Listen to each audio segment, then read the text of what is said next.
By and Large is the name of the fictional megacorporation heavily featured in the Pixar movie WALL-E. According to a featurette included on the film's home video release, the company got its start as a maker of frozen yogurt called By Yogurt. Eventually, the firm purchased men's clothing retailer Large Industries, and by 2057, according to the company's website, had become a global leader in multiple fields. By the early 22nd century, By and Large had over 2 million wholly owned subsidiaries, including world governments. However, after decades of environmental damage, the company developed plans to rehabilitate Earth's ecosphere by relocating the human population into space, while efforts were made to clean up the planet. Hey, what's up guys? Mind of Lewis here.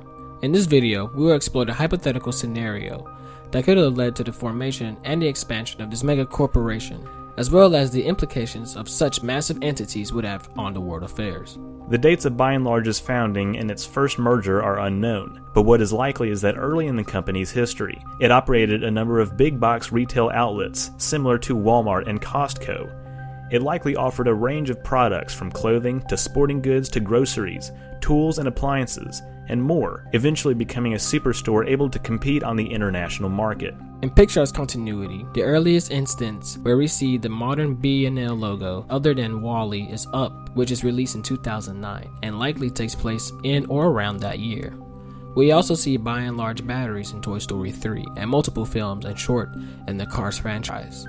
This is evidence that the formation of the company took place at some point during or before the early 21st century. Now, I'm personally not the biggest fan of the Pixar theory, since I believe it has a lot of holes.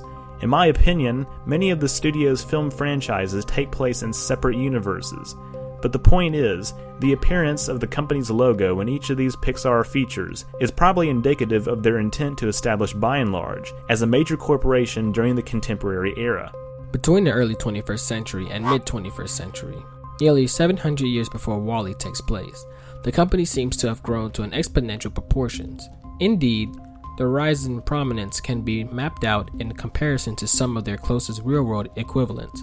Even today, companies such as Walmart are branding out into other fields, such as fuel sales, having established gas pumps at their own locations similar to Kroger, and even lobbying the government for access to politicians and influence their own public policies. Over the course of the first half of the century, By and Large grows from a simple retailer to a massive brand itself, expanding into areas such as energy, consumer goods, construction, finance, pharmaceuticals, real estate, storage, aerospace, utilities, robotics, and scientific research.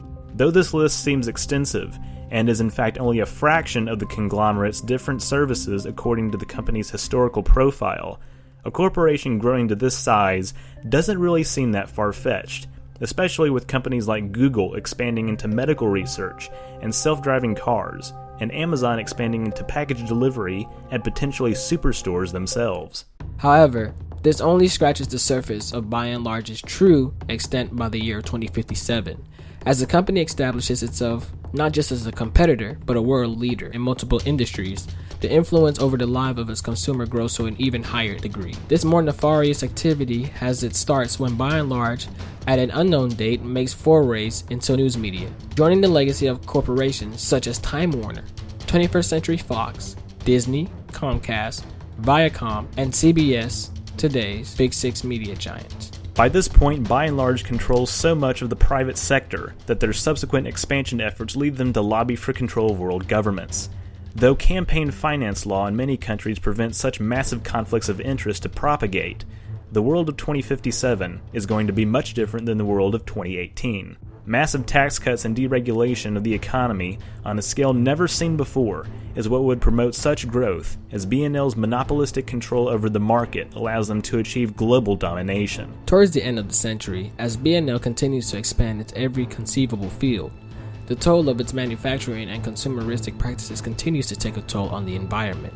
Potential efforts by government to reduce environmental impact would never see the light of day, as they would undermine by B&L's large corporate profits. However, by the end of the 21st century, it's become clear that Earth's biosphere has become unsustainable for life. This prompts the company to formulate a grand strategy that will eventually become known as Operation Cleanup and Operation Recolonize. A newspaper seen early in the film's first act states that the world population in the early 22nd century is over 200 billion. However, this figure is wildly unrealistic, even for a science fiction film. If Operation Cleanup is meant to be mankind's first major forays into deep space, besides perhaps small-scale colonies on the Moon and Mars, then it seems more likely that the population of Earth is closer to 20 billion, a high estimate for Earth's population growth by the year 2100. Although in our universe the global population is expected to level off by the middle of our century due to a number of factors, in the WALL-E universe, the mass consumerism and Orwellian control over Earth's educational and healthcare institutions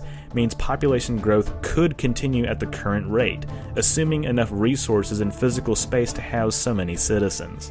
Of course, this type of population growth will not be stable, forcing the corporation to relocate humanity's habitat to a more cosmic locale. The history of By and Large featurettes suggests that the company begins offering space tours on the commercial starliners, essentially cruise ships in space, to lure humanity into leaving the planet so Operation Cleanup could take its place. These early starliners originally set a 5-year mission in the Kuiper Belt, are followed by an executive starliner, including the flagship Axiom. Of course, in the film, we see that Operation Cleanup fails by the year 2110, forcing the company to abandon its recolonization efforts, as seen in the secret message from global CEO Shelby Forthright. This results in the exodus of the last remaining humans from the planet, and complete shutdown of all cleanup operations on Earth, except for the last functioning unit, WALL-E, who continues to perform his directive for the next 7 centuries. Clearly, by the early 22nd century, humanity has achieved faster-than-light travel capability, as the Axiom, powered by fusion reactors, has apparently ventured out to the Horsehead Nebula, about 1,500 light-years away, and at the end of the film is able to make the jump back to the solar system in a matter of seconds. One lesson that we can take away from WALL-E, aside from its subtle environmental message, is that the mass consumerism and corporate buying power we're witnessing today has the ability to effect great control over our lives, to such a degree that emergence of a By and Large type corporation is far from impossible. Thanks for watching, guys. If you enjoyed this video, be sure to leave a like and comment, and don't forget to share it. Be sure to check out my channel, The Mind of Lewis, link in the description below. If you want to support me on Patreon, click the element on the end screen. Don't forget to subscribe, and don't forget to be awesome.